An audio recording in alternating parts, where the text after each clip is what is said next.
Κάθε μέρα, κάθε νύχτα στο κρεβάτι μου επάνω μεγαλώνουν οι σκέψεις για το αν θα σηκωθώ. Ποιο το νόημα εφόσον όλοι θέλουν παραπάνω ευτυχία όμως δεν ζήτησα εγώ. Τα αιτήματα μου ήταν ζησμένα εξ αρχής σαν τα γαμίδια, τα τσιγάρα μου βαθιά μες στο τασάκι. Δεν με ένιαξε ποτέ το πως είναι να αγαπηθείς, διότι όλοι οι άνθρωποι καταλήγουν σε μια απάτη. Μια μέρα αυτά τα μάτια που είχαν πάθος στο κενό άρχισε να γίνεται κάτι πιο τρομακτικό. Στο γραφείο μου αντίκρισα ένα χοντρό βιβλίο που δεν πρόκειται να το βρίσκες ποτέ μες στο σχολείο. Σηκώθηκα, κατέβηκα να ρίξω μια ματιά κι απ' τις πρώτες 2 σελίδες μου είχε φύγει η μαγιά. Μιλάγε για τους ανθρώπους και για την αχαριστία. Αυτό το βιβλίο πια για μένα έπαιρνε αξία. Άρχισα να το διαβάζω συνέχεια μανιωδώς. Τα τσιγάρα στο τασάκι ανέβαιναν διαρκώς. Ήλπιζα πως μια ελπίδα ήταν κρυμμένη στην καρδιά μου, μα δεν πίστεψα ποτέ στα γαμημένα τα όνειρά μου. Οι σελίδες στο βιβλίο μου είχαν πλέον τελειώσει. Αυτές οι λέξεις και εικόνες πυγμές μες στην ουσία. Τότε κατάλαβα πως μέσα μου πλέον τα είχα σκατώσει, δίνοντας στον εαυτό μια τελευταία ευκαιρία.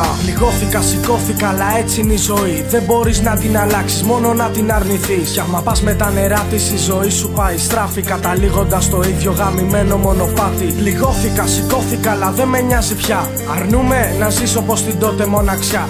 Ακόμα κι αν μου δίνανε του κόσμου τα λεφτά, δεν θα ξαναγύρναγα ποτέ μου στα παλιά.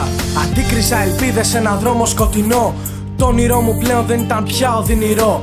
Ρίχνοντας αλάτι στις ανοιχτές πληγές μου, κανένας δεν μπορούσε να συνδέσει τις πλευρές μου. Δεν χρειάζομαι όμως πια την ανάγκη κανενός. Από εδώ και στο εξής θα φανώ πιο δυνατός. Σε γουστάρω να με θίγουν, δεν θα γίνω εγώ τρελός. Από εδώ και στο εξής θα λειτουργώ ως αρχηγός. Συνουδιά σε όσους λέγανε πως δεν θα σηκωθώ. Τα κατάφερα πουτάνες, βγάλτε όλοι το σκασμό. Και δεν πρόκειται ούτε στιγμή άλλο να ασχοληθώ. Στο δακρύον τα μονοπάτια πλέον δεν θα περπατώ. Ανάκτησα τη δύναμη και θέλω πια να πω. Να μιλήσω για τα βράδια που είχα λόγο για να πιω. Να μιλήσω για αισθήματα πνιγμένα στο βυθό. Να βροντίξω δυνατά με βάθος στο κενό.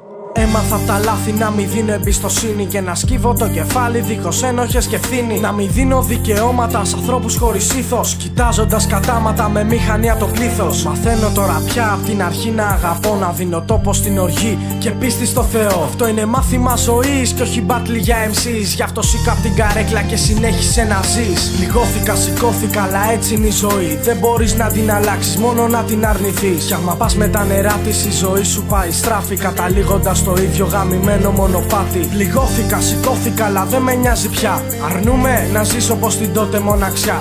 Ακόμα κι αν μου δίνανε του κόσμου τα λεφτά, δεν θα ξαναγύρναγα ποτέ μου στα παλιά.